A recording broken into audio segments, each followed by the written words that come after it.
Bueno, amigos de Venezuela siempre, siempre Venezuela, Solos de Cabas y Martina la Peligrosa. Con ese tema iniciamos nuestra edición del día de hoy de Venezuela siempre, siempre Venezuela. Como siempre, llevándoles información, comentarios, noticias, música, entrevistas, todo lo que tiene que ver con Venezuela y su migración a lo largo y ancho del mundo. Esto lo hacemos con mucho cariño, mucho respeto para todos ustedes. A través de esta señal 1400 1400 AM, La Voz de la Gran Colombia, desde Cúcuta para todo el mundo. En la producción se encuentra Vanessa Chacón, en los controles Víctor Márquez, Roberto Alexis Rojas, en la conducción Alan Peralta, su servidor, y Nancy Pacheco, en redes sociales Alex Meneses. Con ese Dream Team iniciamos nuestra edición del día de hoy de Venezuela siempre, siempre Venezuela.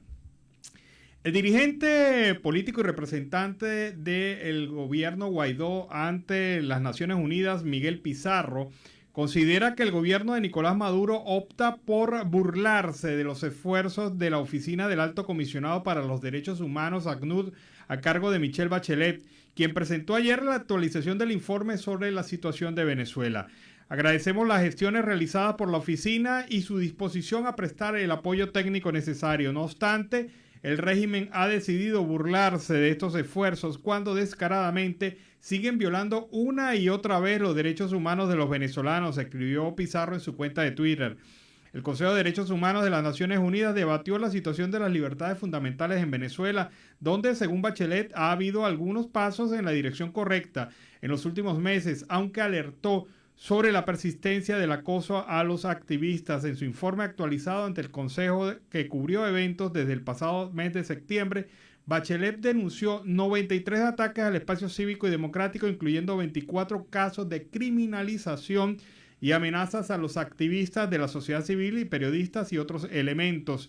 Bachelet además indicó que se cerraron al menos 8 emisoras de radio y se han bloqueado 7 sitios web de medios de comunicación, recordando que el caso de 12 personas cuyos casos son seguidos por el Grupo de Derechos Humanos que están atendiendo el tema de la detención arbitraria. Pero veamos lo importante de este informe presentado por Bachelet. Es un informe de avance.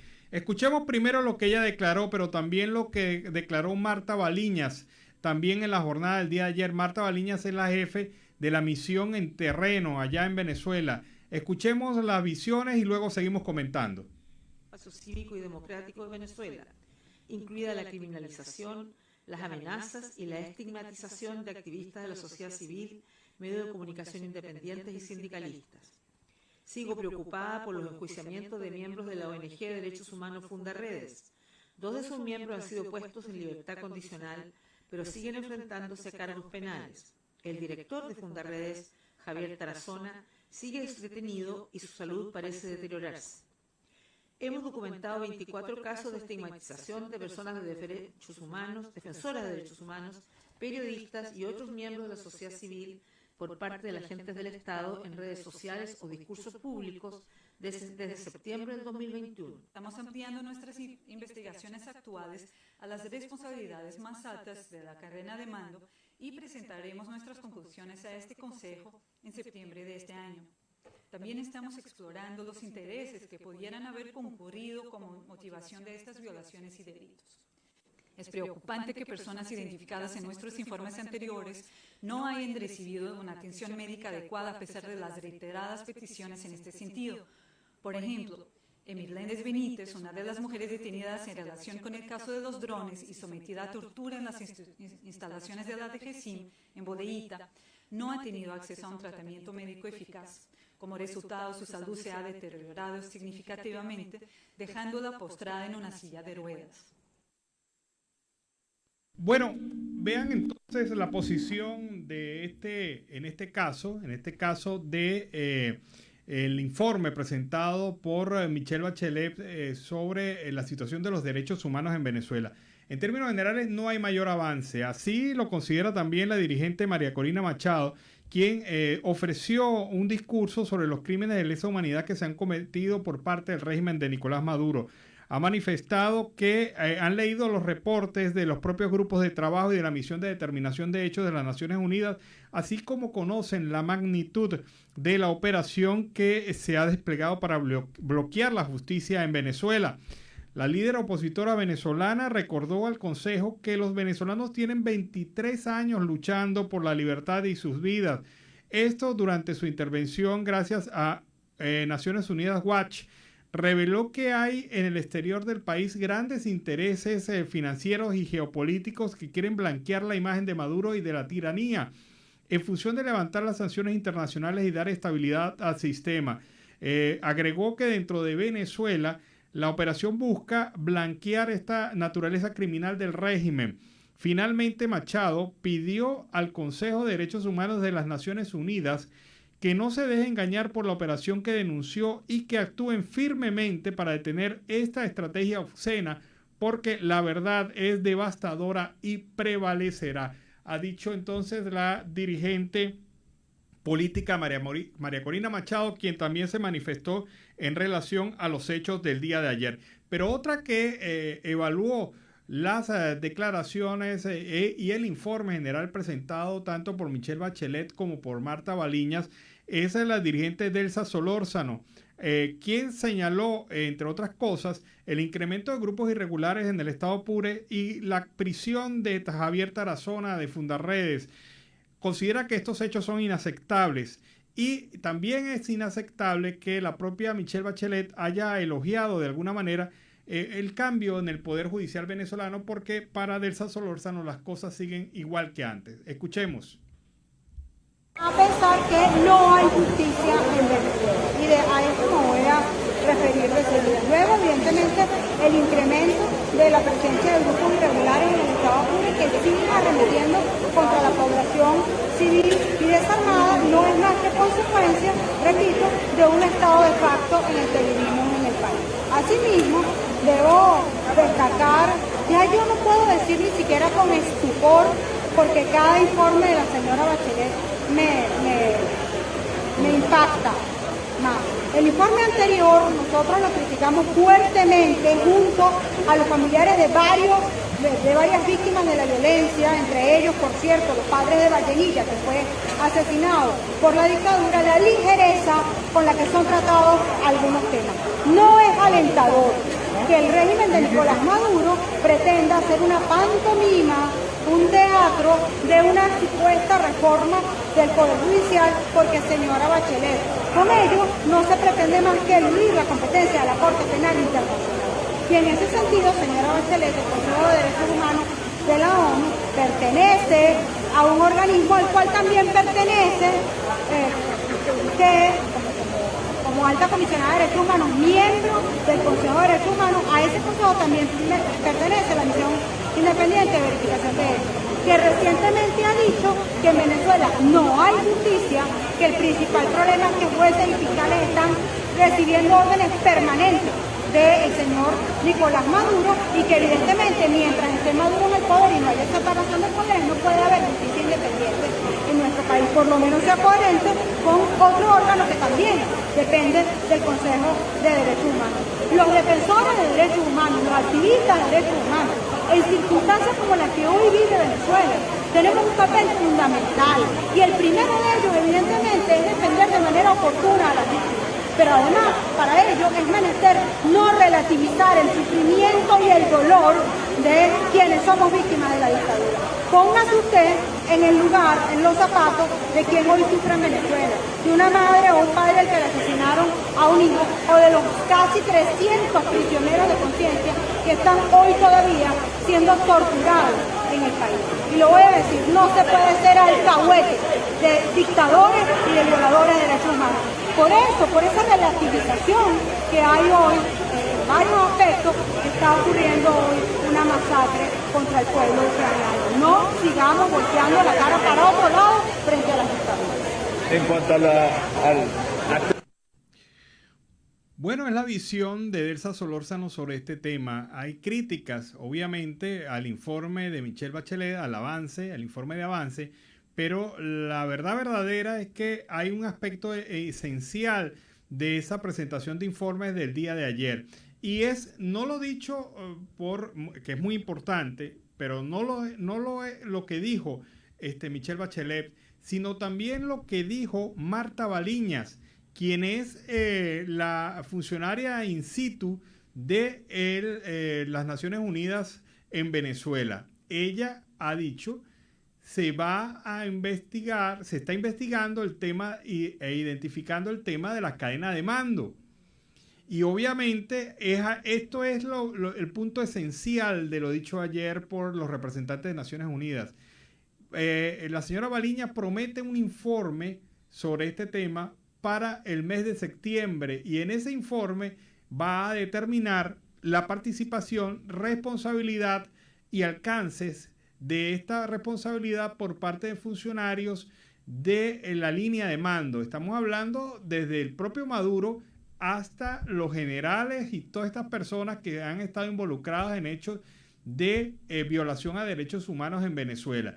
Esto es importante, esto es claro, esto a pesar de toda la crítica que se le puede hacer al informe Bachelet, este anuncio de Baliñas es claro, es contundente, ese es el aval, el soporte y lo que busca en el término de la justicia muchos venezolanos, que se determine la responsabilidad de quienes dieron las órdenes para que esta situación en Venezuela, la violación de derechos humanos, fuera una política de Estado, o sea, una política de Estado.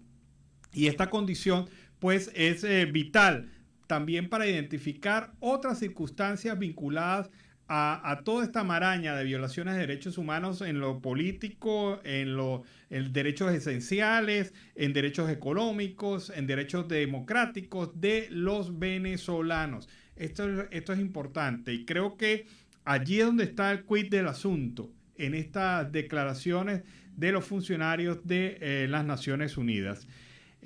Waleska Pérez de Acosta, víctima precisamente de estas violaciones de derechos humanos en Venezuela, ha dirigido su mensaje a la señora Bachelet.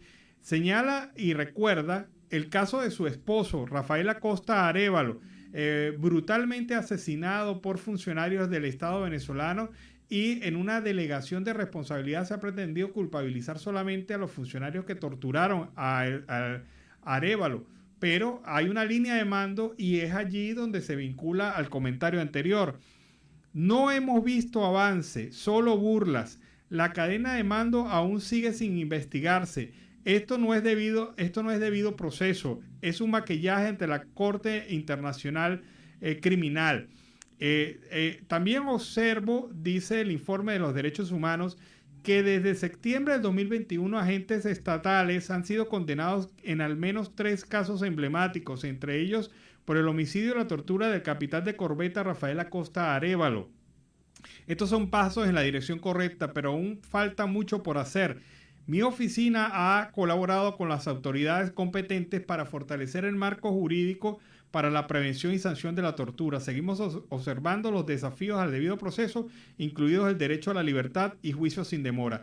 Para Waleska Pérez de Acosta, esposa del fallecido capitán de corbeta Rafael Acosta Arévalo, la situación no ha mejorado nada, las condiciones siguen iguales y hay enorme preocupación de ella que no se esté avanzando lo suficiente. Sin embargo, pues ya Michelle Bachelet y la representante en terreno, la señora Fariñas, ha dicho que se va a continuar con estas investigaciones. Ese es el tema contundente del día. Los informes de avance de la Comisión de Derechos Humanos de las Naciones Unidas, de la alta comisionada Michelle Bachelet y de su representante en Venezuela, la señora Fariñas. Hablemos de otra cosa. Pasemos a otro tema. Y el tema es salud. Carlos Márquez, presidente de la Sociedad Venezolana de Nefrología, advirtió que todas las máquinas de diálisis en el país están presentando fallas por falta de mantenimiento. Afirmó que los equipos ya han cumplido su vida útil. A nivel nacional, todas estas máquinas están fallando. La que menos tiempo tiene suma 10 años. Estos equipos generalmente se reemplazan en ese tiempo. Sin embargo, estas máquinas que tenemos son alemanas y de excelente calidad, pero muchas están paradas por repuestos y no se les está haciendo el mantenimiento que requieren y están muchas paradas. El nefrólogo también señaló que estos mantenimientos necesarios para alargar la vida útil de las máquinas de diálisis son competencia del Ministerio de Salud y el Programa de Salud Renal, pero el especialista afirmó que esas instancias no han dado respuesta, pese a que se le han enviado comunicaciones. Márquez aseguró que este año se han recibido semanalmente todo el material de diálisis, pero aseguró que aún faltan otros componentes necesarios para atender a los pacientes. Márquez aseguró que este año se han señalado también otras variables en relación al tema de diálisis. Añadió que los centros de diálisis no están llegando la sal fundamental como parte del mantenimiento de la planta que se llama ablandador, y tampoco purestiril, que se necesita para la desinfección diaria de la máquina y para proteger el sistema interno. Así están las cosas para los pacientes renales en Venezuela, en una condición de verdad bastante preocupante y bastante difícil, porque no encuentran otra alternativa sino acudir a los centros públicos, y en esos centros públicos ya escuchamos la denuncia de Carlos Márquez, están fallando las máquinas y están fallando por falta de mantenimiento. Otra de las noticias importantes para el día de hoy es el tema de la posición de Rafael Uzcategui del Programa Venezolano de Educación Acción Provea, quien considera que el monitoreo cercano de los organismos internacionales de la situación de Venezuela es el principal muro de contención contra el aumento de hechos de autoritarismo y violaciones a los derechos humanos por parte del régimen de facto. Dijo Rafael Uzcategui en relación a este tema que las autoridades venezolanas se han visto obligadas a tomar decisiones para mejorar en casos concretos. Por eso vamos a pedir a la instancia y la comunidad internacional seguir haciendo este trabajo en nuestro país en el caso de que los organismos que tienen la responsabilidad en materia de derechos humanos, manifestó el sociólogo. También Michelle Bachelet, la alta comisionada, debe ser citada para que se busque la ratificación del mandato de la comisión, porque considera Rafael Uzcategui, director de Provea, que sin ese muro de contención muchas cosas pasarían en Venezuela en materia de derechos humanos. Uzcategui señaló que van a solicitar precisamente ante el Consejo de Derechos Humanos de las Naciones Unidas para el próximo mes de septiembre que se renueve el mandato para que la misión de determinación de hechos pueda continuar trabajando en Venezuela. Sostiene el sociólogo que la alta comisionada alertó que siguen el acoso y la persecución contra el espacio cívico, en donde documentaron 93 situaciones, entre ellas 24 casos de estigmatización contra periodistas y defensores de derechos humanos. Así que la comisión finaliza su misión en el mes de septiembre en Venezuela, según el mandato dado por la Comisión de Derechos Humanos de las Naciones Unidas. Ahora, este mandato debe ser renovado porque Venezuela debe seguir bajo control, bajo vigilancia. El régimen de facto no ha paralizado su acción violatoria de derechos humanos, pero sí se ha controlado, se ha contenido algo debido a esta vigilancia y control que tienen los organismos internacionales en Venezuela. Sin embargo, habrá que esperar hasta el mes de septiembre dos hechos fundamentales. Primero, la presentación del informe de Fariña sobre determinación de responsabilidades de la cadena de mando. Esto para mí es fundamental.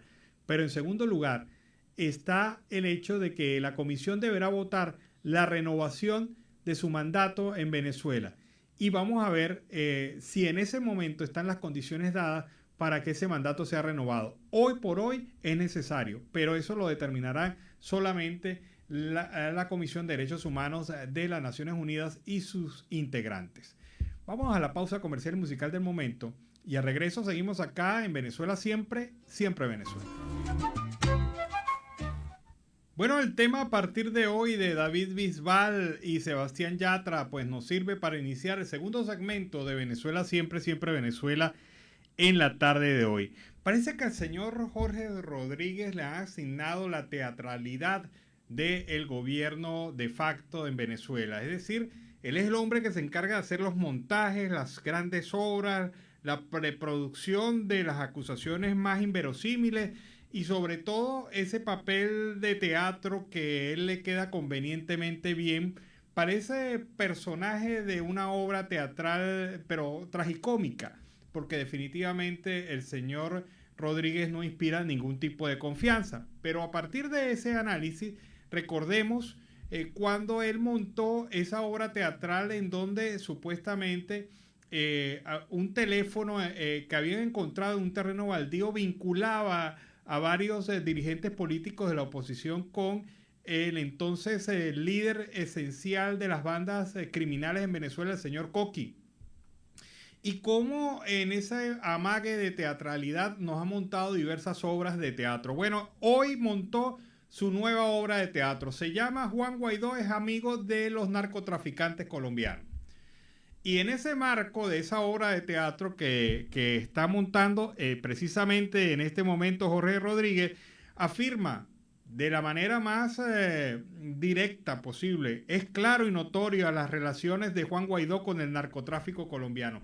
Eso es un buen titular de prensa para cualquiera, pero resulta que él habla de la detención aquí en Colombia del señor Garafolo Forte Viallo Benito, quien es un ítalo-venezolano vinculado a cárteles de droga que ha sido señalado por el gobierno colombiano y también por las autoridades internacionales de tener delitos de tráfico de drogas, especialmente en España. España lo tiene solicitado en extradición a través de circular roja de Interpol, y este señor pues fue detenido en Colombia, en Cartagena, para ser más específicos, por parte de las autoridades colombianas en cumplimiento de esa solicitud de extradición de España. Afirma Jorge Rodríguez, ese es un representante del narcotráfico colombiano. Este señor Garafolo Forte Viallo Benito ingresó a Colombia por las trochas de La Guajira. Marco Aurelio Quiñones tenía lazos afectivos muy profundos con Garafolo Forte Viallo Benito. Viallo Garafolo estaba siendo buscado desde el 2016. Juan Guaidó había firmado el nombramiento de Viallo Garafolo como responsable de Voluntad Popular en Anaco, estado de Anzoátegui. A nosotros nos llega, ¿se acuerdan de Franco Casella? Él tuvo una molestia gastrointestinal cuando capturaron al narcotraficante Viallo Garafolo. Pues bueno, se ha ido en informaciones inconexas, en detalles de medias verdades, para armar ahora una historia y decir que Guaidó es representante o tiene contacto con el narcotráfico colombiano. Por lo menos en lo dicho hasta ahora por parte del señor Jorge Rodríguez, no hay nada que vincule a Juan Guaidó con estos grupos narcotraficantes colombianos. Y además de que lo califica representante de una organización criminal, grupo terrorista. Si Guaidó es de un grupo terrorista, ¿por qué no lo han detenido? ¿Por qué no han sido capaces de armarle un caso?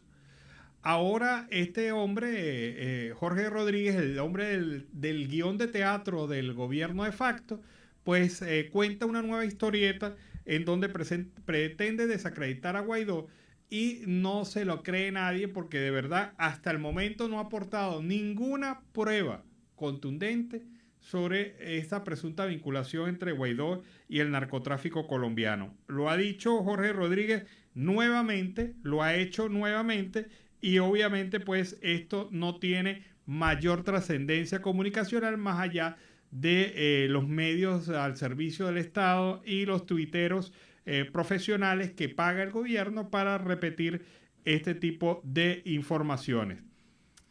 Mire, cosa que es grave. Las enfermedades crónicas en Venezuela se han incrementado durante los últimos años y nos agarra en un mal momento, tanto de médicos como de servicios. Este es un trabajo presentado por el portal informativo Efecto Cocuyo, que señala que a partir del 13 de marzo del 2020, cuando se inició oficialmente la pandemia en Venezuela, el precario Servicio de Salud Pública Nacional concentró toda su energía y foco en atender el COVID-19. Pero los esfuerzos médicos, los esfuerzos de los centros asistenciales, el tema de pacientes diagnosticados, la atención médica en general se concentró solamente en el COVID, pero dejaron un flanco abierto. Es la situación de las patologías crónicas que no estaban siendo atendidas adecuadamente en el país, según lo reconoció la Oficina de las Naciones Unidas para la Coordinación de Asuntos Humanitarios, OCHA, en noviembre del año pasado. Estas condiciones, que ya existían previamente, se han agravado desde el inicio de la pandemia debido, entre otras razones, dice el informe, a que algunas áreas de atención fueran cerradas temporalmente. Organizaciones no gubernamentales dedicadas al tema de la salud han indicado que el cáncer, la diabetes, la hemofilia, la insuficiencia renal se han agudizado en el territorio venezolano en solo 730 días. Especialistas concuerdan con que es complejo establecer si fallecieron más hombres o mujeres por coronavirus u otras enfermedades, debido a que hace 7 años no se publica en Venezuela el boletín anual epidemiológico en el país. Además, Global Chance Data Lab, perteneciente al programa Oxford Martin sobre desarrollo global, señala que en algunas naciones como en Venezuela el número de muertes por COVID-19 confirmadas es mucho más bajo que el número real. Esto se debe a que las pruebas son limitadas y los desafíos en la atribución de las causas de muerte establecen investigadores en la página oficial del proyecto. En la investigación realizada por Efecto Cocuyo hay temas interesantes. El cáncer no se detiene. En el 2017 hubo 26.510 muertes por cáncer, pero en el 2021 esta cifra llegó hasta 30.100, es decir, vienen creciendo los números de muerte por cáncer en Venezuela. Esta situación también se combina con la falta de diagnósticos tempranos, el diagnóstico de cáncer en una fase tardía y la imposibilidad de recibir tratamientos médicos condenan a los pacientes a situaciones de verdad bastante lamentables en materia de salud. Y es una ratificación de lo dicho anteriormente. Se están olvidando de las enfermedades crónicas en Venezuela y están centrando solamente su atención en el tema del COVID-19. Para Julio Borges, hablando de otro tema, la dictadura de Maduro acabó con el 70% de la producción petrolera y hoy en Venezuela, lamentablemente, a pesar de los altos precios del petróleo y a pesar del mercado internacional en alza, Venezuela produce lo que producía hace 80 años. Es decir, hemos retrocedido por lo mínimo 8 décadas en producción petrolera en nuestro país. Pero veamos las afirmaciones de Borges. Algunos países piensan que Venezuela puede ser un proveedor de petróleo confiable, pero que hay que ver, y esto es lo que queremos desarrollar, las alarmas que significa el hecho de Venezuela no está en capacidad en este momento, en el corto plazo, de reactivar la producción petrolera. Y lo segundo, el hecho de ver qué significa el dinero con el cual entraría a Maduro si se reactiva esa producción petrolera, que no signifique más violaciones de derechos humanos, más corrupción, más quitarle la oportunidad a los venezolanos. Es un tema verdaderamente importante que nosotros tenemos que ver a la luz de los acontecimientos que están sucediendo en Venezuela en las últimas horas. Venezuela en este momento se dice, no son cifras verdaderamente constatables, está produciendo hoy por hoy supuestamente 700.000 barriles diarios. Hay gente que dice que es menos, hay gente que dice que es un petróleo lleno de agua, de tierra, que no es un petróleo verdaderamente limpio para vender, pero el hecho es que para aumentar esa producción tendría que haber mucha inversión de dinero y esperar tiempo. Se habla que para volver a producir lo que antes se producía, habría que esperar 10 años y tener una inversión cercana a $100.000 millones. De manera que con esto lo que queremos mostrar en nuestro espacio el día de hoy es la destrucción que ha significado Maduro en el progreso, la energía y el futuro de toda la... Bueno, así estamos, así están las cosas reales en Venezuela. 80 años de retroceso en producción petrolera por lo mínimo y una infraestructura que está totalmente deteriorada y que amerita inversiones por $100.000 millones. $100.000 millones, obviamente que el gobierno no los tiene en las cuentas oficiales, pero sí muchos corruptos lo tienen en el exterior. $300.000 millones aproximadamente se tienen en el exterior, producto de la corrupción de este régimen chavista, y eso es lo que se conoce por encima. Puede ser mucho más, pero la situación de Venezuela es caótica en materia petrolera y allí no se van a ver avances significativos a menos que se logren acuerdos de inversión en materia internacional, y esto choca con la acción de un gobierno que sigue violando derechos humanos y que si continúa con esa línea de acción y cerrando y bloqueando los esfuerzos de democratización, nunca va a poder acceder a esos recursos en el mercado internacional. Vamos a aprovechar el momento para escuchar el reporte de nuestro compañero Oliver Luyano, el amigo de todos. ¿Qué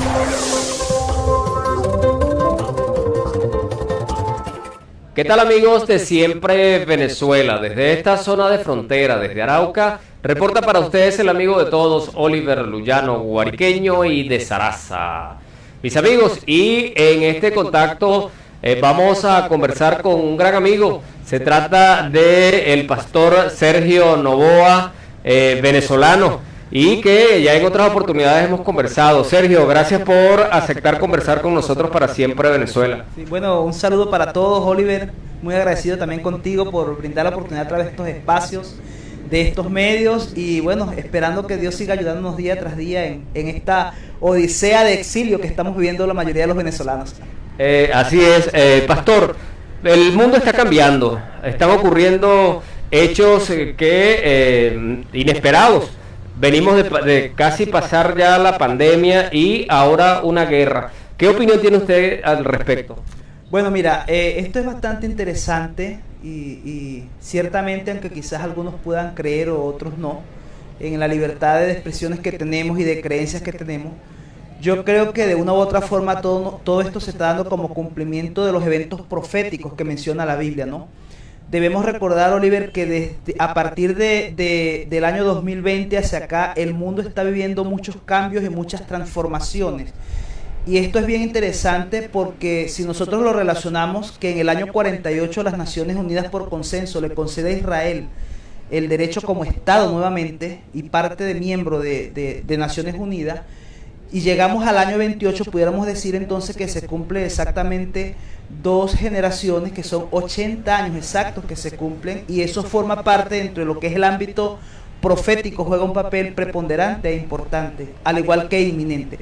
Entonces, lo que está pasando actualmente, por ejemplo, con relación a la invasión Rusia en Ucrania, forma parte de ello. Aunque muchas personas lo mirarán como algo natural, ciertamente esto tiene un efecto espiritual. Mucha gente ha dicho que se van a sentir los impactos de esta guerra a nivel de alimentación, a nivel de todas estas cosas, y también se dice que pudieran haber enfermedades. ¿Qué opinión tienes tú al respecto? Claro que sí, Oliver. Debemos recordar que estamos en un mundo globalizado totalmente, ¿no? Y debemos recordar que con el efecto de la globalización, lo que ocurra en cualquier lugar del mundo nos afecta a todos por igual. Ahora, fíjate algo importante, ¿no? Si nosotros nos ponemos a estudiar a un poquito o a profundizar, cosa que yo estoy instando a la mayoría de personas a quien abordo, yo les digo, indiferentemente de tu religión, todos debemos de abocarnos a pedir por la situación que está viviendo en estos momentos Ucrania y la misma Rusia.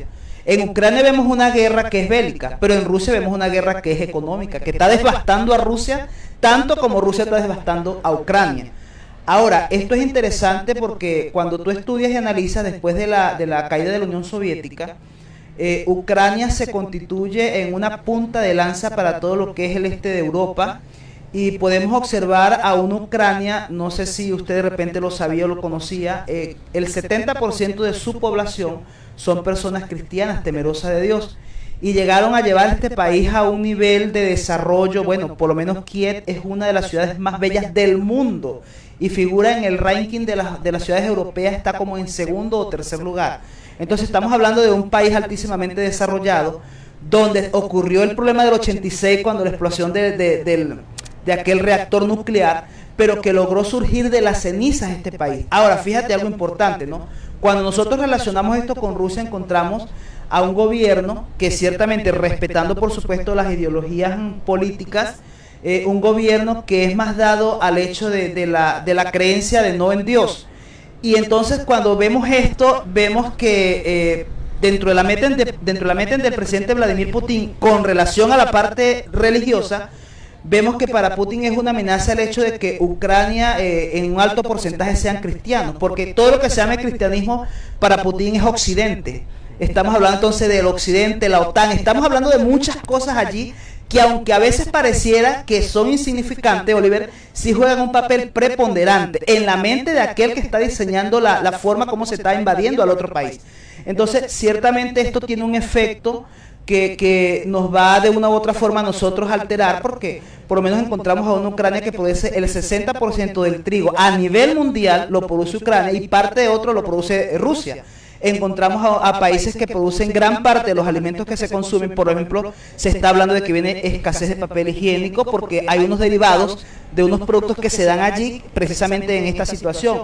Viene escasez de trigo, viene escasez de harinas, viene escasez de muchas cosas, de cebada. Entonces, a mí me da tristeza, Oliver, cuando yo, por ejemplo, veo y la gente toma esto como que a la ligera, todo el mundo chévere, no está pasando nada, y vamos a comenzar a sentir el impacto fuerte a partir entre finales de julio a principios de agosto. Colombia y el mundo entero va a sentir lo que se está viendo en estos momentos en Ucrania. El papel que juega Venezuela, pareciera que Venezuela o el régimen de Maduro ha salido beneficiado porque eso ha hecho que personeros del gobierno de Estados Unidos vaya a donde Nicolás Maduro a sentarse y a negociar. ¿Qué opinión tiene al respecto? Bueno, mira, para Venezuela, tú sabes que hay un psicólogo llamado James Dobson, que él habla de que todas las crisis crean oportunidades. Para Venezuela se ha creado una extraordinaria oportunidad de salir de esta situación, ¿no?, como país. Pero lo último que he observado es que el gobierno sigue manteniendo una postura muy contundente con relación al apoyo a Rusia. Y yo creo que la administración Biden, más allá de poder conseguir el petróleo venezolano, porque México se lo puede suministrar o cualquier otro país se lo puede suministrar, lo que estaba buscando era como poder desligar esa situación y que Venezuela tratara de jugar un papel más equilibrado. Ahora, el presidente venezolano ha dado declaraciones muy contundentes con relación al apoyo a Rusia y yo creo en el fondo que eso no se va a concretar. La situación de que Estados Unidos logre comprar ese petróleo, sea el levantamiento de las sanciones, creo que al final eso cae por sí mismo porque lamentablemente pues si Maduro pudiera pensar más en el pueblo, pudiera pensar en su país, pero él está pensando en otra cosa, ¿no? Entonces eso va a seguir afectando la situación venezolana, no va a ser tan fácil. ¿Qué decirle a la gente ante este panorama que nos ha tocado vivir, sumado pues a la gran crisis de Venezuela, toda la gente que ha tenido que salir del país, y se suman los últimos acontecimientos? ¿Qué decirle? Bueno, Oliver, aferrarnos a Dios, pedirle mucho a Dios. Hoy precisamente usted puede documentarse, se están sintiendo temblores en distintos lugares del mundo, se está activando la falla de San Andrés, están pasando una serie de cosas que están mostrando un panorama. Ciertamente Jesucristo va a venir a levantar una iglesia, como Dios lo prometió a través de su palabra, y tenemos que estar preparados para eso. Indiferentemente que usted vaya a una iglesia o no, yo no le estoy diciendo a usted que vaya a una iglesia, vaya a tal lugar, yo simplemente le estoy diciendo es que cada quien desde su trinchera, desde su casa, desde su terruño, podamos arrodillarnos y podamos siempre presentar nuestra vida a Dios y nuestra familia a Dios. Es el único que nos puede ayudar ante esta situación y por supuesto, Oliver, tratar de ser mejores ciudadanos, cambiar muchas cosas en el paradigma, entender que la vida no solo es disfrutar, gastar, derrochar, sino entender que hay un propósito más allá de eso y que es espiritual y que debemos prepararnos para ello. Un mensaje para los venezolanos. Bueno, mi pueblo, te amo mucho, Venezuela. ¿Cuándo regresa? Desea regresar, no sabes, mira, no hay como estar en Venezuela. Creo que todos los que has entrevistado, el 100% dice, algún día aspiro a volver a Venezuela. Eres la tierra más hermosa. Yo he caminado, pero yo digo, como Venezuela no hay. Algún día yo aspiro que mi país también sea levantado de las cenizas. Es mi oración a Dios. Bueno, pastor, muchas gracias. Bueno, gracias a ti, Oliver. Un saludo para todos y que Dios les bendiga de una manera muy especial. Bueno, mis amigos, estuvimos hablando con el pastor Sergio Novoa, quien nos dio sus impresiones con respecto a lo que está ocurriendo en el mundo. Mis amigos, desde esta zona de frontera, desde Arauca, reporta para ustedes el amigo de todos, Oliver Lullano, guariqueño y de Zaraza. Bueno, fue el reporte de Oliver Lullano desde el Arauca Binacional. Con este reporte nos vamos a la pausa comercial y musical del momento y a regreso seguimos acá en Venezuela Siempre, Siempre Venezuela. Qué bueno este tema de Vitico Castillo. Tema de Vitico Castillo, corazón de concreto, ahí sacando el corazón. Te lo tiene que poner duro porque la situación no da para más en ese amor. Es el tema que resume esta canción de Vitico Castillo que nos permite iniciar la segunda hora del programa Venezuela Siempre, Siempre Venezuela en la tarde del día de hoy. Seguimos con más información. Bueno, cosa rara. Diosdado Cabello metiéndose con alguien y en esta oportunidad se metió con la Academia de Ciencias Físicas, Matemáticas y Naturales, AFIMAN, que fueron catalogados por Diosdado Cabello como traidores, sin mencionar nombres, y asalariados de Lorenzo Mendoza. Ahora, varias cosas aquí. Médicos Unidos por Venezuela ya ha manifestado su rotundo rechazo por las ofensas e improperios dirigidas a los miembros de la Academia de Ciencias Físicas, Matemáticas y Naturales. El problema es que esta academia ha desmontado totalmente el argumento del gobierno de que hay un plan de vacunación que ha cumplido más del 100% de las metas en materia de vacunación y atención a la población venezolana para el COVID-19. Ese ha sido el pecado de esta organización. Haber dicho, mire, y estadísticamente comprobado y analizado, no se han cumplido las metas de vacunación que ha firmado el gobierno. Y por esa acción, el siempre conocido francotirador verbal, el señor Diosdado Cabello, le ha dado por atacar a esta organización.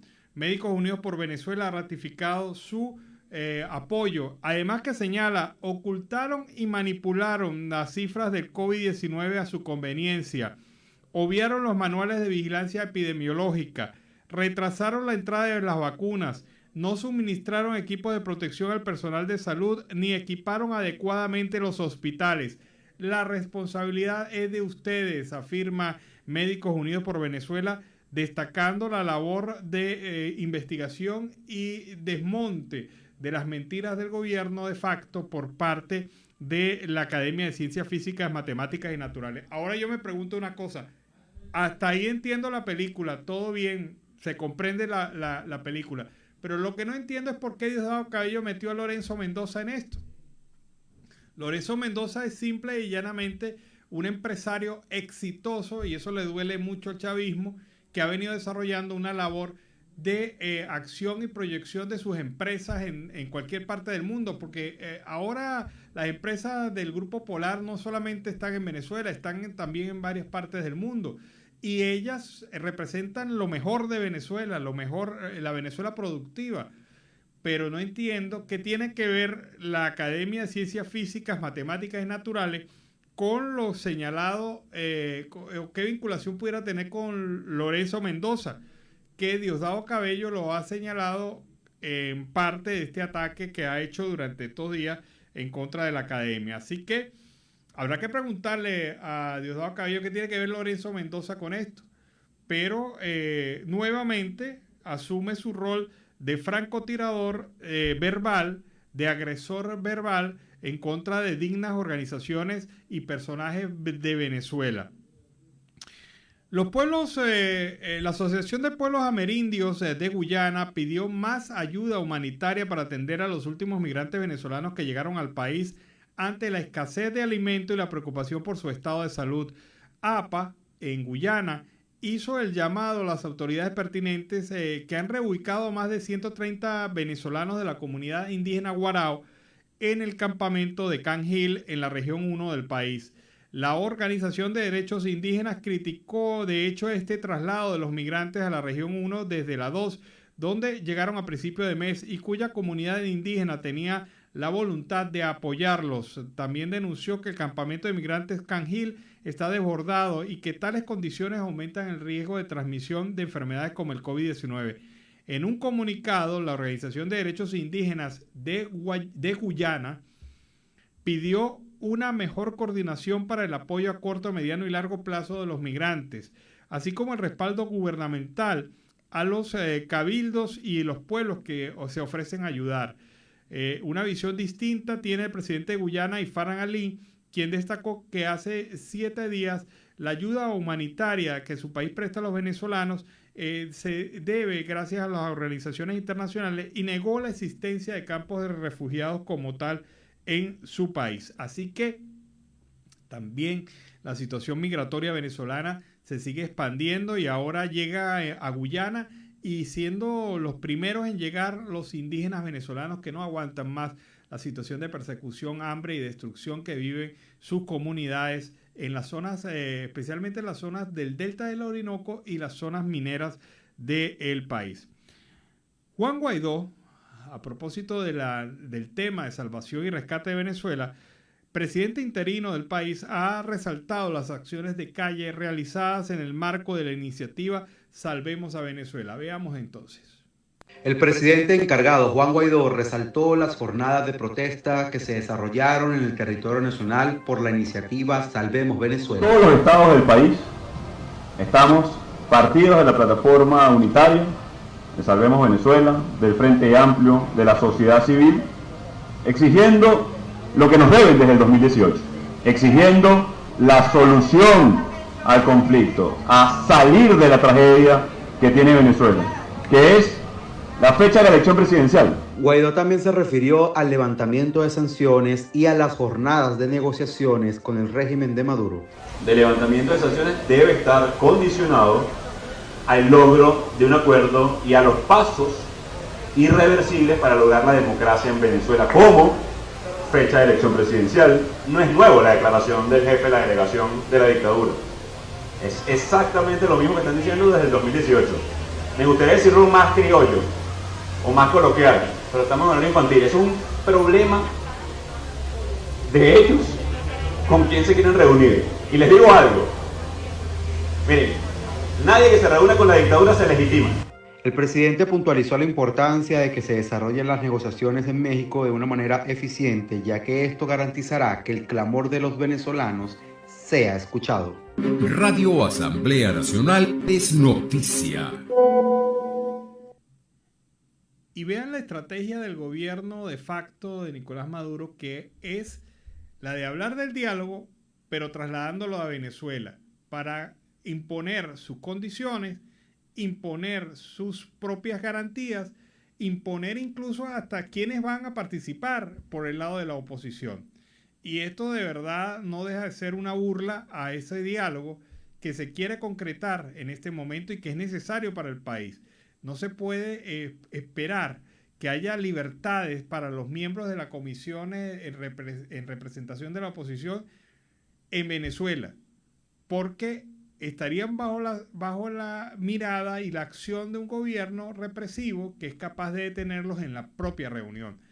Así no van a participar algunos de los miembros de la comisión que se reunió con ellos en México. Pero ellos están pretendiendo, el gobierno el gobierno de facto pretende cerrarle el paso a estas reuniones, hacerlas en Venezuela bajo su propio criterio, su agenda y imponiendo incluso hasta las personas que van allí a asistir representando a la oposición. En otro orden de ideas, la directiva del Tribunal Disciplinario del Colegio de Médicos del Estado Zulia denunció la práctica ilegal de la medicina en la región zuliana. Aseguró que al menos 19 médicos están citados por violar las normas éticas del ejercicio de la medicina, entre ellas el uso de fines publicitarios de procedimientos médicos y el intrusismo. El presidente del ente regulador, Enrique Machín, indicó que las irregularidades se incrementaron por la pandemia del COVID-19. Denunció que hay una indiscriminada publicidad en redes sociales con imágenes y videos en las que exponen a las pacientes. Rechazó que las mujeres las mostraran como un objeto de venta al mostrar su cuerpo luego de las prácticas quirúrgicas. La foto y los videos del cuerpo humano, afirma este representante médico, y los procedimientos médicos quirúrgicos en redes sociales están regulados y prohibidos, por lo menos en Venezuela. Solo podrán ser publicados con fines científicos y educativos, previo consentimiento informado legalmente escrito bajo un protocolo científico, recalcó el doctor Chacín en una rueda de prensa. Rechazó que los médicos que se convirtieron en influencers en redes sociales difundan videos bailando mientras operan a los pacientes. Esto es increíble. Eso es una falta de respeto al paciente. El aspecto médico de la medicina es sagrado, se respeta. Otra de las prácticas ilegales es el intrusismo. Machín advirtió que hay médicos generales que ejercen labores de medicina especializada. Hay muchos médicos generales que hacen prácticas de medicina estética sin haber estudiado ni siquiera una especialización, dijo el doctor, quien advirtió que esta acción deja sanciones que van desde administrativas hasta la suspensión del ejercicio de la medicina. Es una situación de verdad bastante lamentable. Y aprovechemos este momento para irnos a escuchar el reporte de Carlos Uzcategui, el Miura, desde La Guajira Binacional.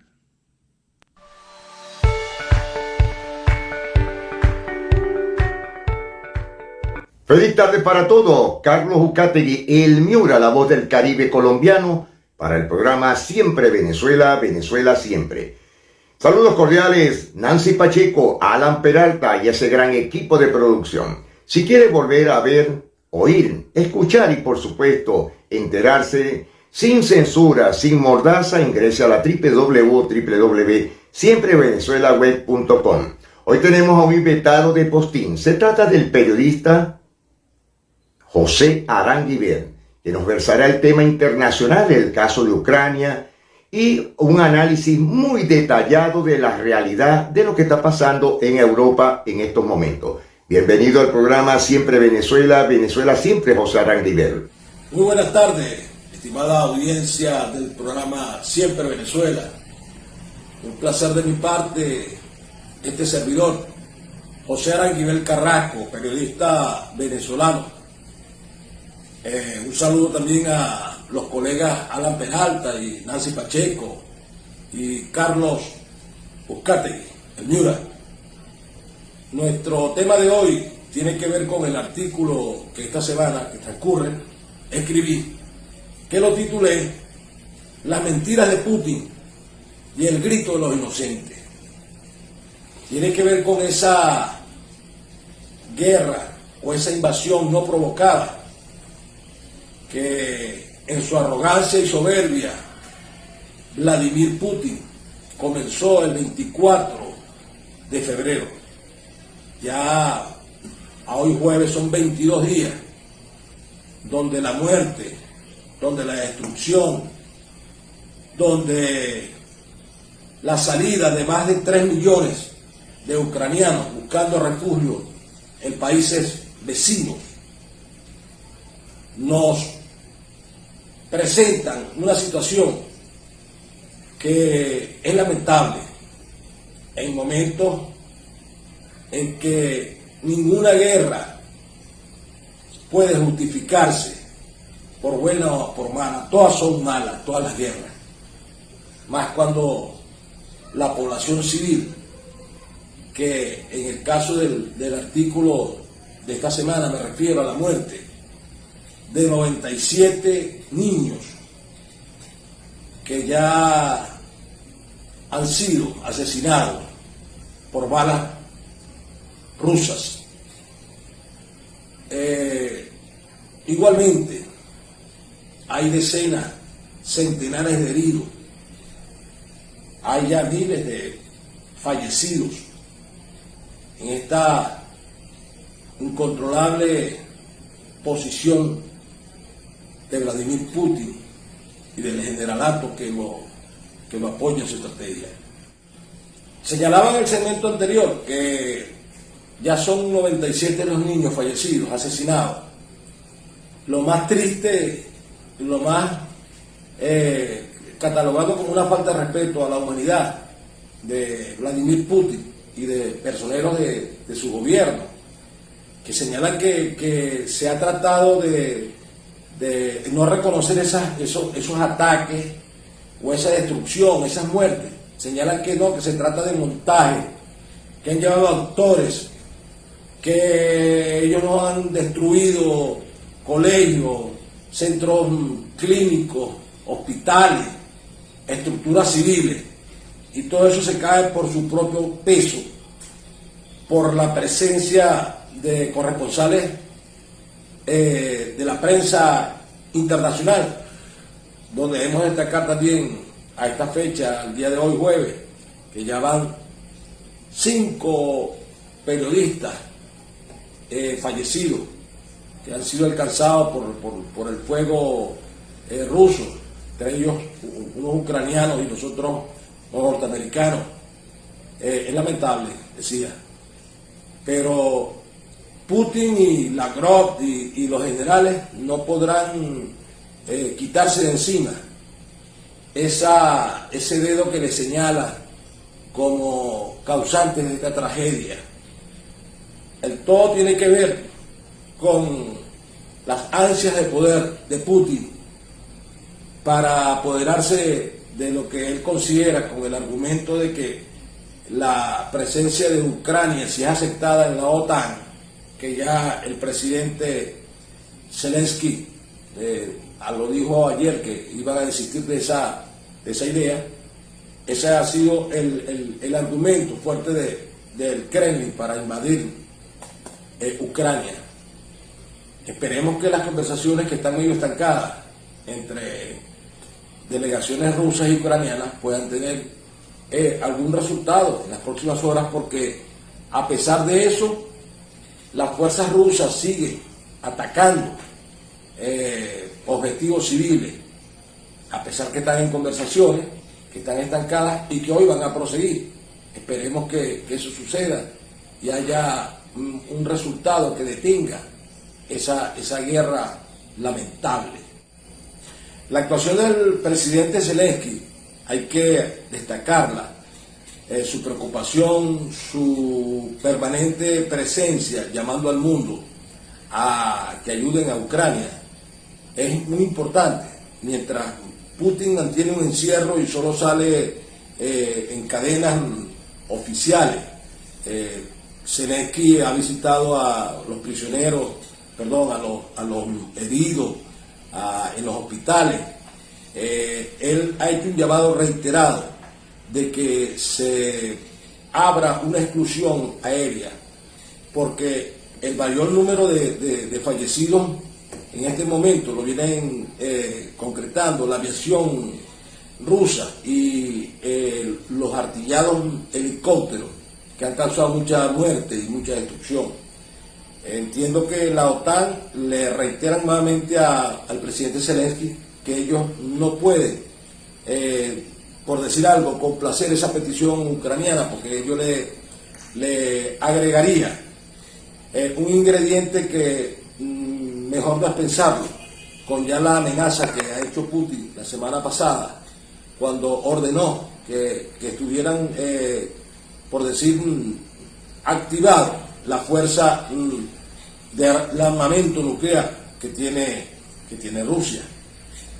Esperemos que, reitero, como lo ha pedido el Santo Padre desde el Vaticano, el Papa Francisco, ha pedido que detengan esa guerra genocida, donde cual David y Goliat, la fuerza rusa representa una ventaja que se está viendo en la muerte de tantos civiles.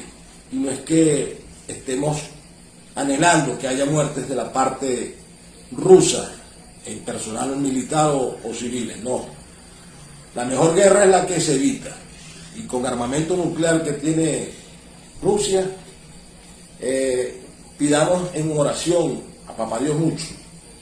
Leo brevemente aquí un pensamiento del presidente John F. Kennedy cuando dijo: el hombre tiene que establecer un final para la guerra, si no, esta establecerá un final para la humanidad. Esperemos y roguemos a Dios que esto no sea así, que no haya una conflagración nuclear. Me despido, muchas gracias. Muchas gracias, José, por tu análisis internacional, un análisis muy crítico, muy real, muy objetivo y sobre todo con la verdad, simplificado en este momento, en este segmento. Señores, nos estamos despidiendo. Mil bendiciones para todos. Carlos Ucategui, el Miura, la voz del Caribe colombiano, para el programa Siempre Venezuela, Venezuela Siempre. Mil bendiciones. Bueno, y este fue el reporte de Carlos Uzcategui desde La Guajira Binacional. Con este reporte nos vamos a la pausa comercial y musical del momento. Y al regreso seguimos acá en Venezuela Siempre, Siempre Venezuela. Siempre Deportes, en Siempre Venezuela, con Luis Eduardo El Toto Mora. Hola, ¿qué tal? Cordial saludo con las buenas tardes para todos mis compañeros, para todos nuestros oyentes y para todos los seguidores en el mundo del Facebook Live, en nuestro programa de Siempre Venezuela, Venezuela Siempre, y nuestra sesión de Siempre Deportes en este viernes 18 de marzo del 2022. Fin de semana, el cuerpo, la mente y el bolsillo también debe saberlo, señoras y señores. Saludo especial para Nancy Pacheco y para Alas Peralta. Frase para hoy sobre el tema de la esperanza, la ilusión que nunca y el sueño que nunca se debe perder. Abro comillas: cada criatura al nacer nos trae el mensaje de que Dios todavía no pierde la esperanza en los hombres. Cierro comillas, buena frase para aplicarla, y hay que tener siempre algo de objetivos, de metas y de esperanza. Arrancamos con el tema del deporte, hablando de la número 7, el tema del baloncesto. La Federación Venezolana del Deporte de la número 7 del baloncesto dio a conocer el calendario del suramericano de este deporte en la categoría sub-18. A partir de este lunes 21 de marzo, el gimnasio José Joaquín Papa Carrillo de Parque Miranda en territorio venezolano recibirá a 8 selecciones juveniles que batallarán por alzarse como la mejor y el título del baloncesto suramericano en la categoría sub-18. La jornada inaugural, que ya tiene definido, arrancará con el juego Colombia-Uruguay a las 10 de la mañana. Después tendremos partidos Brasil frente a Bolivia, Ecuador frente a Argentina y en el cierre de fondo, lógicamente, la selección local, 7 de la noche, Venezuela frente a Chile. Así que estaremos muy pendientes a partir del próximo lunes en el desarrollo de todo lo que va a ser el suramericano de baloncesto en la categoría sub-18 rama masculina. Cambiamos ahora el tema del béisbol. El béisbol, el deporte rey por excelencia en la República Bolivariana. Venezuela se prepara para el Clásico Mundial 2023. La campaña del béisbol profesional 2022-2023 tendrá como ingrediente atractivo la participación de los Big Leaguers criollos por un par de razones. De Venezuela, que será sede de la edición 65 de la Serie del Caribe, e inmediatamente después del evento la selección nacional competirá en la versión o en la quinta versión del Clásico Mundial de Béisbol. En el último ranking mundial de la WBESC, es decir, el ranking del tema de selecciones nacionales para el tema del béisbol, la selección local, la selección de la República Bolivariana de Venezuela, en la rama masculina, ocupa la 6ª casilla del ranking mundial, con un total de 2.254 puntos. Es decir, está en la parte alta del ranking de selecciones nacionales en el tema del béisbol. Ahora hablamos de fútbol, porque Metropolitanos de Caracas y Deportivo La Guaira se han clasificado a fase de grupos de la Copa Suramericana, después de que Metropolitano goleara en el juego de vuelta 4-0 a Estudiantes de Mérida, ya que había ganado el primer juego 2-0 para dejar el global 6-0 y clasificarse ya a siguiente fase. Mientras tanto, Deportivo La Guaira hizo lo propio frente al conjunto de Hermanos Colmenares Fútbol Club, Madeira Fútbol Club. Le había ganado el equipo de Colmenares 2-0 y La Guaira, en condición de local, colocó marcador en el partido de vuelta 3-0 para un global total de 3-2 en favor del equipo Deportivo La Guaira, que también al lado de Metropolitanos han dicho sí, presentes a la fase de grupos de la cita continental, es decir, de la Copa Suramericana. Y cerramos también con el tema del futsal, el deporte que es vigilado y es coordinado por la Federación Venezolana de Fútbol. Freddy Miguel González se anuncia que ya no hace parte y no continúa al frente de la Selección Nacional de Venezuela en el tema del futsal. La Federación Venezolana de Fútbol, la FBF, anunció la desvinculación de Freddy Miguel González como seleccionador nacional de fútbol sala en las diferentes categorías. De esta manera, la estratega pone fin a su ciclo de 5 años al frente del combinado patrio. Así que vendrá reestructuración y adiós, y queda ahí en la historia el proceso en el tema del futsal por parte del profesor y el técnico, el entrenador Freddy Miguel González, que no va más después de 5 años al frente de la selección Venezuela de futsal. No es más, señoras y señores, de mi parte, muchas gracias, compañeros, ustedes, y si Dios lo permite, nuestros oyentes y ustedes también, estaremos el próximo viernes aquí en Siempre Deporte, Siempre Venezuela, con todo lo que tiene que ver al mundo fascinante del deporte. Gracias a todos, ustedes tienen la palabra.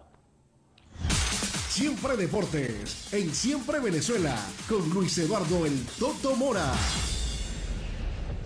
Bueno, muy bueno este reporte que hace Toto todos los viernes sobre el resumen informativo en materia deportiva en Venezuela, para que todos nuestros amigos de Venezuela Siempre Venezuela estén siempre informados en esa materia. Les comento algo. José Jesús Pacheco es un venezolano que ha ayudado a 2.200 refugiados ucranianos entre adultos y niños que huyen de la guerra iniciada por Rusia hace 3 semanas.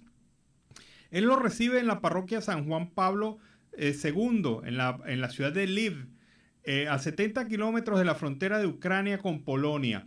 Pacheco nació en Carúpano, al oriente de Venezuela. Sin embargo, el misionero y seminarista de 31 años de edad se ha acostumbrado al clima helado de Europa del Este para poder soportar el frío de un invierno que tarda en acabarse mientras él reparte té y mantas a los desplazados. Afirma que este es un trabajo que viene cumpliendo él y otros párrocos y otras personas que también colaboran con la comunidad de Juan Pablo II en Lviv. Esta ciudad, esta misión se encuentra en la periferia de la urbe, a unos 8 kilómetros de la estación de tren. Justo al lado se alza otro edificio, la casa parroquial, habilitada por el párroco Gregorio Drauz y Pacheco para acoger a los que solicitan asilo temporal y que bajan de los vagones con ciertas necesidades. Al lugar han arribado también españoles, africanos del Congo, indios, dominicanos, entre otras nacionalidades. Así que un venezolano que contribuye también con la atención a la población necesitada de Ucrania. Una situación que nos llena bastante de orgullo. Este fue un trabajo preparado por el portal informativo Efecto Cocuyo. ¿Y qué sorpresa se llevaría usted como venezolano en Polonia, a pocos kilómetros de Ucrania? Ya vimos la sorpresa de este misionero venezolano, pero imagínense ustedes otra sorpresa que se pudiera llevar usted en Polonia, ahí cerquita de la zona de conflicto en Ucrania. Veamos este video y vamos a saber el porqué. Hemos entrado a un supermercado que queda justamente en el puesto fronterizo entre Ucrania y Polonia para buscar chocolates para poder calentarnos. Somos incapaces de usar la comida que tienen para los refugiados, así que decidimos venir a comprar, pero la sorpresa al andar buscando un chocolate es que conseguimos la harina pan venezolana. No sabemos, porque hemos preguntado si por aquí viven personas cercanas que sean venezolanas o que conocen qué es una arepa. Sin embargo, aquí hemos conseguido la harina pan venezolana, producto venezolano, y eso pues nos ha llenado de orgullo porque no sabíamos que podíamos conseguir y hacer arepas aquí. Ahora lo sabemos, no hay suficiente personal para que haga arepas y nosotros estamos ocupadísimos, pero lo que sí les puedo decir es que nos palpitó el corazón al ver, y esto no es una cuña para las empresas Mendoza, sino un video que les quiero enviar porque como venezolana siempre me siento orgullosa de conseguir nuestra bandera en cualquier lugar que tenga una representación, y aquí está, en la frontera, el único supermercado que está entre Ucrania y la frontera de Polonia y México. Bueno, imagínese usted estar en esas cercanías a la zona de conflicto en Ucrania y encontrarse de repente con un paquete de harina pan. Yo creo que eso es lo más significativo para un venezolano que se encuentra en cualquier parte del mundo.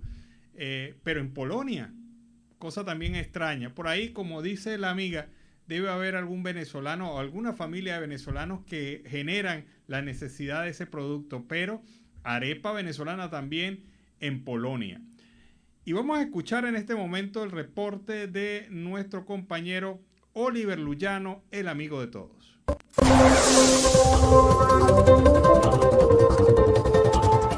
¿Qué tal, amigos de Siempre Venezuela? Desde esta zona de frontera, desde Arauca, reporta para ustedes el amigo de todos, Oliver Luyano, guariqueño y de Zaraza. Mis amigos, seguimos en este recorrido conociendo más historias de nuestros hermanos en esta zona de frontera. Y en este momento estoy con un paisano. ¿Me dice su nombre? Juan Linares. Juan, ¿de qué parte de Venezuela tú eres? Soy parte de Barquisimeto y parte de Valencia. De Valencia, en el estado Carabobo. ¿Hace cuánto tiempo que llegaste acá a Colombia? Tengo como 6 años. 6 años. ¿Y por qué te viniste, Juan? Por la crisis de Venezuela. ¿Cómo estaba la situación cuando tú saliste? Uy, eso estaba horrible ya. De verdad uno tiene que emigrar porque de verdad en la nevera uno no tiene nada que comer ni nada de esa vaina. ¿Y allá a qué te dedicabas? Yo era empresario, yo vendía flores naturales, importadas aquí de Medellín y Bogotá. ¿Y cómo era ese negocio en Venezuela? Ay, imagínense que a veces nos trataban como que fuéramos traficantes de droga, porque esa vaina resulta, da pues. Es buen negocio. Sí, sí resulta para vivir bien. ¿Tenían problemas en las alcabalas? Como todo, siempre. Siempre había que bajarse la mula. Y con ese negocio, Juan, ¿qué cosas hiciste? ¿Pudiste adquirir bienes? ¿Cómo vivías?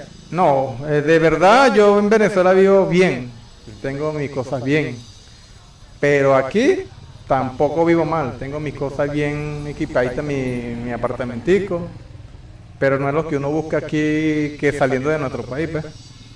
¿Y cómo te ha recibido la gente en Arauca? No, yo aquí en Arauca soy una persona muy conocida y querida de verdad, por todos lados. ¿Y a qué te dedicas? También te estás dedicando al comercio, veo que cargas unos tapetes y... Coméntanos. No, también vendo por las redes también. Tengo alrededor de 800 grupos araucanos aquí de venta. Y también me dedico un ratico a caminar por la calle a ofrecer la mercancía. ¿Cómo vendes? ¿Le ofreces a la gente a crédito, a contado? ¿Cómo es el negocio? Voy de puerta en puerta ofreciéndole a la gente y vendo de contado.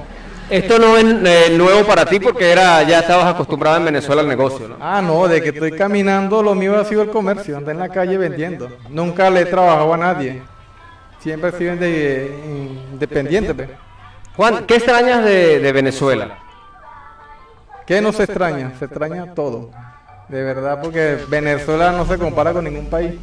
Como era Venezuela, nada de así que esté en Colombia y que esté hablando mal, pero... De verdad, Venezuela no se compara con ninguno. ¿Y tú te viniste solo o viniste acompañado? Me vine solo, con Dios. ¿Y llegaste dónde? ¿A esta ciudad o llegaste a otra parte de Colombia? No, yo primero viajaba a Cúcuta a recoger mis flores, después pasé aquí a Arauca y de Arauca me fui a Bogotá y trabajé en temporada así del COVID. Trabajé en una empresa, ya duré 2 años trabajando en una empresa. Y de ahí me vine para acá otra vez, para Arauca. Y 1 año tengo aquí ya otra vez de nuevo, pero yo antes traía mercancía aquí a Arauca, al Mayor, y me regresaba a Venezuela. ¿Ya conocías la ciudad? Ya conocía. ¿Y qué enseñanza te ha dejado esta situación, el tener que salir de Venezuela a comenzar este trabajo acá en Colombia? ¿Qué has aprendido? De verdad no he aprendido nada, solamente he aprendido que hay que cuidar lo que uno tiene, porque... En otros países no es como lo pintan, no se hace nada. Como dice la mayoría de venezolanos, se come y se duerme, pero no es como decir que vamos a montar un negocio porque es mentira. Todo es como difícil, ya es buscando la manera de hacer otra cosa ilegal para poder tener algo. ¿Y tú aspiras a volver a Venezuela? Este año regreso, en nombre de Dios. Quiero seguir con mi negocio de importar flores y llevar otro tipo de mercancía a Venezuela, porque Venezuela se va a acomodar, ya empezó a acomodarse, ya se maneja lo que es la moneda, el dólar, y eso es lo que nosotros buscamos, porque el bolívar no sirve, ni se ve allá para nada, y entonces, nombre de Dios, y regreso. ¿Estás decidido a volver este año? Bendito Dios que sí. ¿Y piensas que te va a costar un poquito dejar a la gente de Arauca, los sentimientos, los amigos? ¿Te va a costar? Yo creo que sí, también acostumbrarme a Venezuela, porque yo creo que ninguno de los amigos míos lo encontraré ahorita cuando regrese. Algunos estarán muertos, algunos estarán en otros países, pero yo creo que como comenzar de nuevo allá, hacer amistades y empezar de nuevo. ¿Crees que te vas a sentir como extranjero en tu propio pueblo? Súper extranjero, porque de verdad yo no sé nada de allá ahorita, ni sé qué es un pabellón criollo. En estos tiempos tú no has vuelto a Venezuela. No he vuelto. Pero sí sigues manteniendo el comercio con personas venezolanas, enviándole mercancía. Sí, siempre. De eso sí no se ha dejado, porque de verdad yo tengo una amistad muy buena, que si esa mujer nunca me ha dejado de preguntarme cómo estoy, cómo te va, qué estás haciendo. En cambio mi familia sí me dio la espalda completa. La familia en Venezuela no te... ¿Perdiste el contacto con ellos? No perdí el contacto, pero tengo que rogarle por un mensaje, unos buenos días, y de verdad eso es triste. ¿Qué sentimiento deja, Juan? Ay, no, de que eso es difícil uno decir lo que uno... Sentimiento que se deja, porque a veces uno... Aquí, de verdad, a veces me provoca ponerme a llorar, pero no es por como estoy en la situación, sino que la familia a veces le da la espalda a uno, entonces... Hay que tener plata para tener contento a los amigos y a la familia. Sí, qué triste, ¿no? Eso es súper triste, es la realidad de la vida, que hoy en día lo que mueve al mundo es la plata. El interés por el dinero.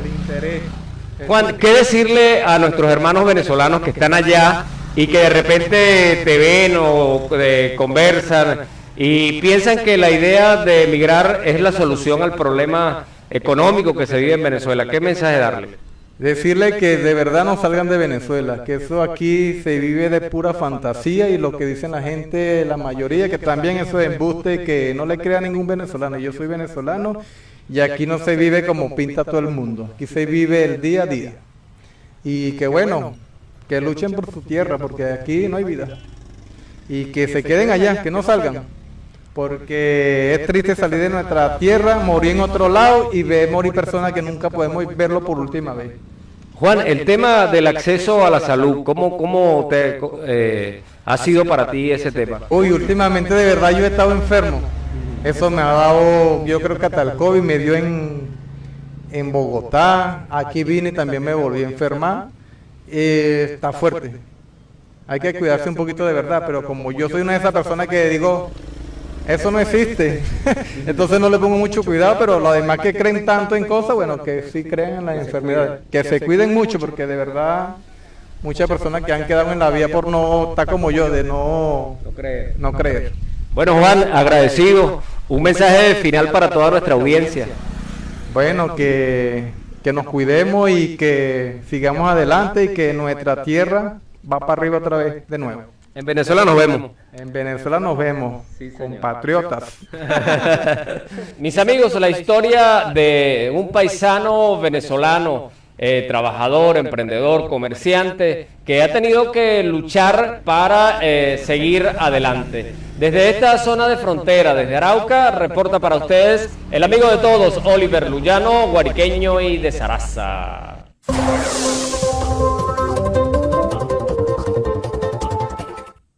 Bueno, y ese fue el reporte de Oliver Luyano, el amigo de todos, desde el Arauca Binacional. Y con ese reporte nos despedimos. Nos vamos ya, cerramos la edición del día de hoy de Venezuela Siempre, Siempre Venezuela en este mediodía. Nos encontramos próximamente. Síganos a través de nuestras redes sociales y en contacto siempre, Venezuela Siempre, Siempre Venezuela.